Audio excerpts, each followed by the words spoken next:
قصة حب بين اتنين أصبحوا زوجين لمدة 17 سنة، وبسبب النرجسية وقلة النقدية نهاية الزوجة كانت نهاية مأساوية بشوية مية مغلية. صعوبة التفاصيل واللي هتسمعوه النهاردة عن قلة التقدير هيخليك تفكر 100 مرة قبل ما تضحي من غير حساب، لأن حتى العطاء لازم يكون ليه ضوابط وحدود. النرجسي والضحية الحب لوحده مش كفاية لبناء أسرة سعيدة وسوية. الحكاية بتبدأ في شهر سبتمبر لسنة 2023 الساعة 9 صباحا. بتصحى أهالي منطقة النزهة على صوت راجل كان عمال بيصرخ في الشارع وبيطلب النجدة. وقتها بتتجمع الأهالي حوالين الراجل ده علشان يعرفوا إيه حكايته وليه بيصرخ بالطريقة دي. ساعتها كل اللي بيقوله الراجل ده جملة من كلمتين: مراتي ماتت.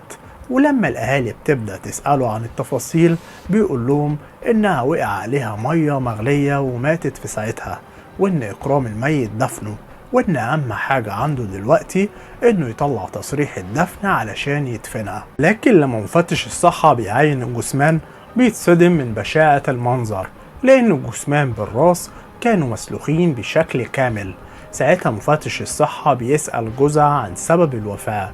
وقتها بيقول له إن دعاء مراته دلقت على نفسها مية مغلية بعد خناقة كبيرة حصلت ما بينهم بسبب مصروف البيت، لكن طبعا ما كانتش دي الحقيقة. ساعتها مفتش الصحة بيشتبه في وفاة دعاء، وعلى طول بيبلغ رئيس مباحث اسم النزهة، وبيتنقل لمكان الحادثة فريق من المباحث بصحبة رجال البحث الجنائي.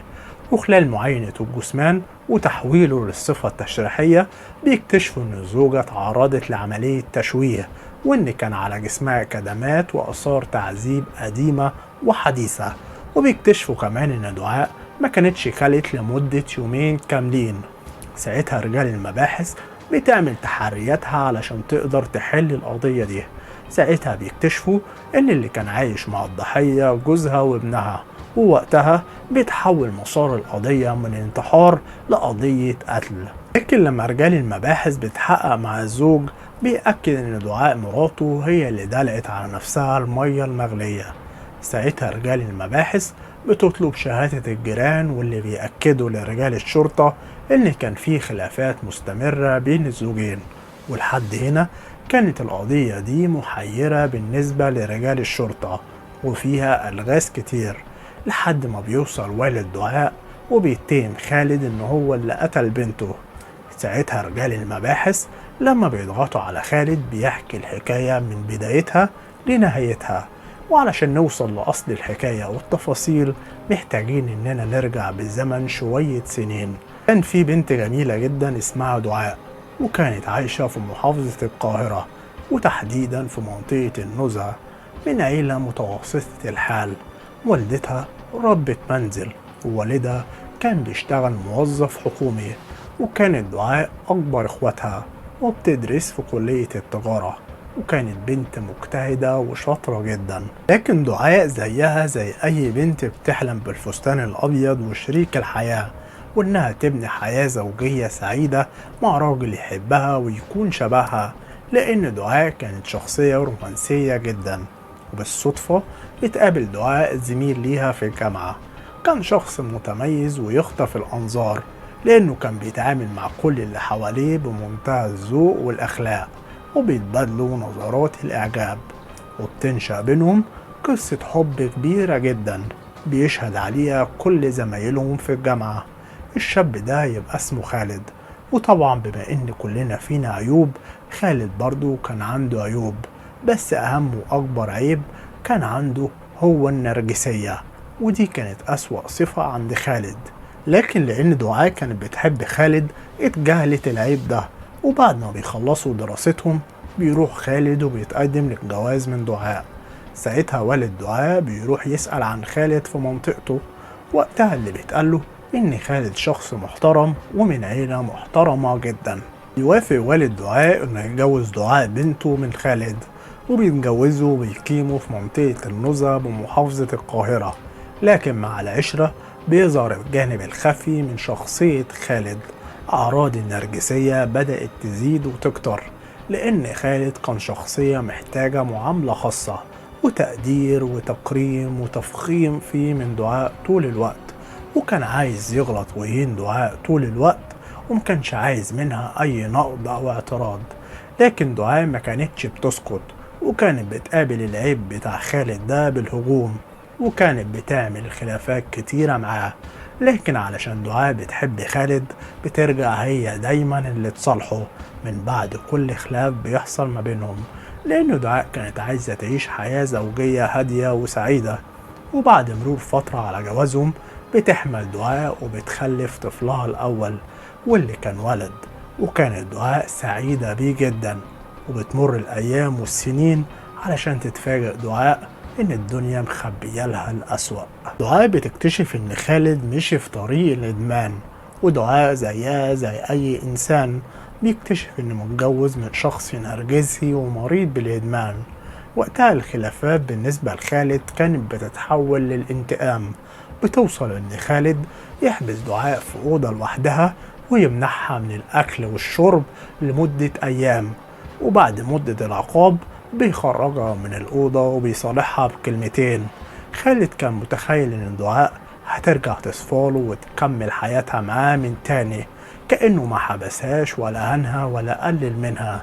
لكن دعاء ساعتها وفي وقتها اشتكت لأهله وأهلها، وقالت لهم إن خالد حبسها ومنعها إنها تمارس حياتها بشكل طبيعي. لكن ساعتها كان ردهم: معلش واستحملي، لأنك دلوقتي أم الولد. لكن خالد وقتها بيوصل لمرحلة أسوأ في الإدمان، ولما بتخلص الفلوس اللي كانت معاه بيبدأ يبيع عفش البيت علشان ياخد جرعته. لكن لو دعاء عرضته كان بيضربها بكل قسوة كأنها مش من ملته، لدرجة إن خالد كان بيضرب دعاء بسير عربية. وبعد الحفلة دي كلها بيرجع يعتذر منها.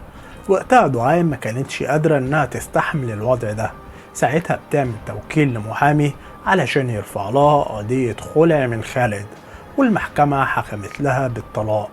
وكان قدام دعاء إنها تعيش حياة تانية جديدة بحريتها، إلا إن خالد بيرجع وبيتحايل عليها في ساعتها، ولسذاجة دعاء وطيبتها بتوافق إنها ترجع معاه تاني لشقتها. لكنها ساعتها رجعت علشان تكتب نهاية قصتها. أول حاجة بيعملها خالد بعد رجوعها لشقتها إنه بياخد منها تليفونها وبيبعت رسالة واتساب لأهلها، وبيقول لهم إن دعاء مش عاوزة تكلمهم أو تشوفهم تاني. بيجبر دعاء إنها ما تتواصلش مع أهلها بأي شكل من الأشكال. وفي نهاية سنة 2023 كانت حالة خالد المادية اتدهورت، وكان دايما بيعمل مشاكل مع دعاء وبيحبسها كأنها عايشة في سجن بالظبط، وبيقول لها تفضلي كده على الحال ده لحد ما حد فينا يموت. لحد ما بيجي يوم الحادثة بالليل، بتحصل بين خالد ودعاء مشكلة كبيرة جدا بسبب انها محتاجة مصروف للبيت علشان تجيب اكل، لانها ما كلتش لمدة يومين وهو حابسها في الشقة.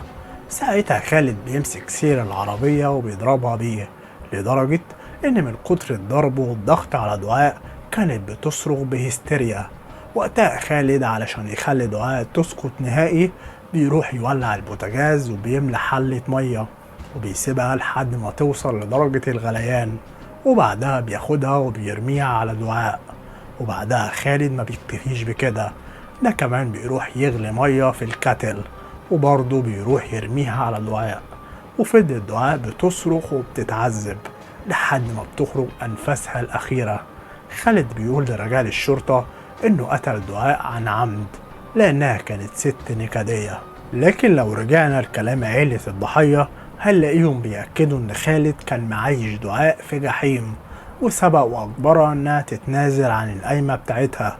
وبينزل خالد آخر جلساته في محكمة الجنايات وبيتحكم عليه بتحويل أوراقه لفضيلة المفتي.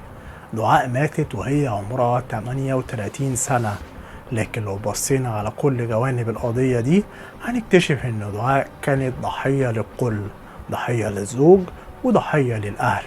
دعاء كان ضحية للزوج اللي كان بيوهمها دايما في كل مرة إن الحب أهم وأكبر بكتير من أي إهانة، وإنها علشان بتحبه فلازم إنها تضحي وتتنازل وترجع له علشان الحب، مع إن الاحترام هو أساس نجاح الحياة الزوجية. ودعاء كانت ضحية لأهلها، لأن أهلها بيقولوا في تصريحات ليهم إنهم ما كانوش يعرفوا حاجة عن دعاء لمدة 1.5 سنة لحد ليلة الحادثة، وده لأنهم كانوا فاكرين إنها مش عايزاهم يتدخلوا في حياتها. والد دعاء بيقول إنه يوم الحادثة جاله اتصال من مجهول بيقوله إن دعاء بنته ماتت، ودي كانت أول مرة يشوف بنته من بعد مرور 1.5 سنة بيشوفها وهي بالمنظر المرعب ده، جثة هامدة.